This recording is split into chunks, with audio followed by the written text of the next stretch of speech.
नमस्कार. किमंतू लाईव्हमध्ये आपल्या सर्वांचं मनपूर्वक स्वागत. श्री राजनराजे अध्यक्ष धर्मराज्य पक्ष ठाणे प्रस्तुत शिवकाळ या सदरातील शिवकालीन कागदपत्रे या 6व्या मालिकेतील आजचा आपला 95वा भाग आहे. या 95व्या भागामध्ये आपण जाणून घेणार आहोत फतरखती म्हणजे काय. आता या गोष्टीबद्दल फारच थोडी माहिती उपलब्ध आहे. म्हणजे जसं मी म्हणतो की ही मालिका आपण जी कागदपत्र उपलब्ध आहेत त्यांची तोंड ओळख करून देण्यासाठी पण बनवलेली आहे आणि जी कागदपत्रांची फक्त आपल्याला नावं सापडतात पण माहिती सापडत नाही त्या कागदपत्रांची चर्चा करण्यासाठी पण बनवली आहे, जेणेकरून आपल्याला कोणाला त्याची माहिती असेल तर त्याच्यातून आपल्याला शिकता येईल. ते असंच एक जे कागदपत्र आहे त्या कागदपत्राला आपण म्हणतो फतरखती. तर फतरखती म्हणजे काय, तर एखादं जर खत गमावलं तर त्याची आपण म्हणतो की ते परत लिहून घेणं. या अर्थाने फतरखती शब्द वापरला जातो का मला माहीत नाही. विका राजवाडेंनी त्यांच्या लेखन प्रशस्ती या ग्रंथामध्ये याचा उल्लेख केलेला आहे. कागदपत्र म्हणून फतरखती म्हणून कागदपत्राचा उल्लेख केलेला आहे.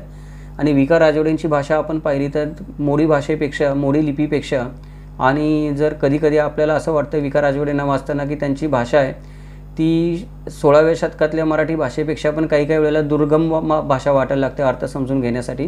तर हे पण त्यांनी जे 4 शब्द लिहिलेले आहेत की खत गमावले त्याची फतरखती म्हणजे काय. आता याचा काय अर्थ काय अर्थ समजून घ्यायचा आहे मला तरी कळत नाही. पण एखादं खत हरवलं असेल तर त्याची नोंद करणं किंवा एखादं खत हरवलं असेल तर त्या खताची परत एकदा नवीन कॉपी बनवून घेणं अशा अर्थाने फतरखती हा शब्द वापरलेला असेल. आणि नवीन जे काही त्याची प्रत बनते त्या प्रतीला फतरखती असं म्हटलं जात असेल किंवा ही जी प्रक्रिया केली जाते त्याला फतरखती असं म्हटलं जात असेल. काय नक्की म्हटलं जात आहे मला माहीत नाही आहे.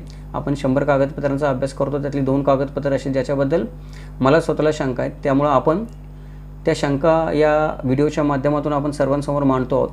जर आपल्या कोणाला जर ही प्रक्रिया काय आहे माहीत असेल, हे कागदपत्र काय आहे माहीत असेल, या कागदपत्राचा आराखडा काय आहे माहीत असेल तर जरूर तो आपण आपल्याला जे ज्ञान आहे ते ज्ञान सर्वांबरोबर आपण वाटावं. ही माहिती आपण सर्वांना द्यावी आपल्या सर्वांना विनंती. कारण इतिहास मी नेहमी म्हणतो की मराठ्यांचा इतिहास आहे तो 20%च आत्तापर्यंत आपल्याला दिसलेला आहे. हिमनगाचं वरचं टोक आहे तो 80% अजून तो काळाच्या पाण्याखालीच दडलेला आहे.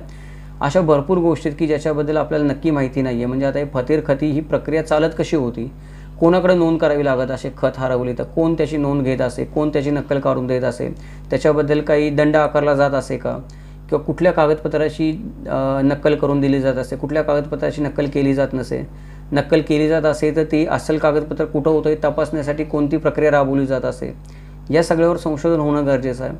आणि त्याच्यामुळे हा विषय एक संशोधनाचा विषय आहे अजूनही आपल्या समाजामध्ये असं मला वाटतं मराठ्यांच्या इतिहासामध्ये. तर आपल्या सगळ्यांकडून आपली मतं अपेक्षित आहेत.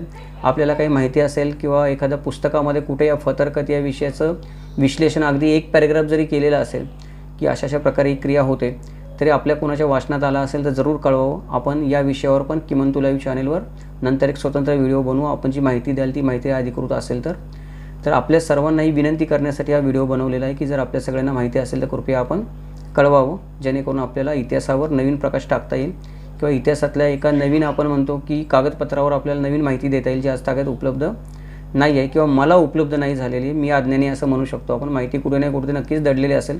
विका राजवाडेंनी लिहिला आहे त्याचा अर्थ कुठे ना कुठेतरी त्याच्याबद्दल माहिती असणार, ती प्रक्रिया झालेली असणार, पण तिथपर्यंत मी पोहोचू शकलो नाही आत्तापर्यंत. आपण जर पोहोचू शकला असाल माझ्या आधी तर कृपया ती माहिती शेअर करावी. आपण व्हिडिओच्या माध्यमातून ती सर्वांपर्यंत पोहोचवण्याचा नक्की प्रयत्न करू.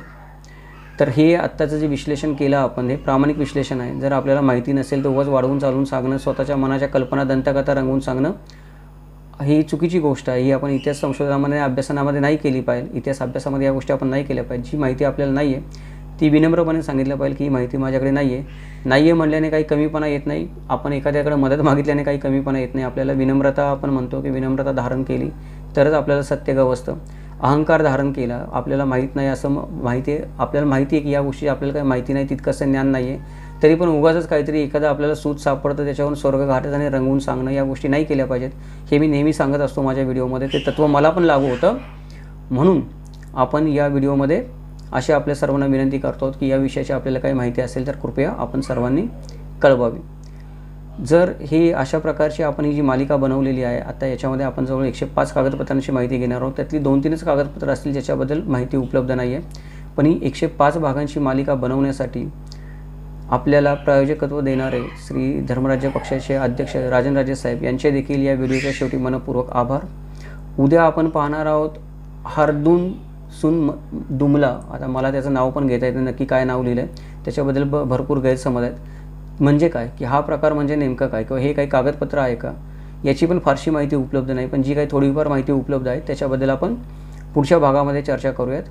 तोपर्यंत इतिहासाचं तर्कशुद्ध चिकित्सक आणि आपण म्हणतो की सत्य पुराव्यासहित विश्लेषण ऐकण्यासाठी आपल्याला जे व्हिडिओ पाहायचे ते पाहण्यासाठी पाहत राहा किमान तुला यूट्यूब चॅनल. भेटूयात उद्या एका नवीन व्हिडिओसोबत. जय महाराष्ट्र, जगदंब.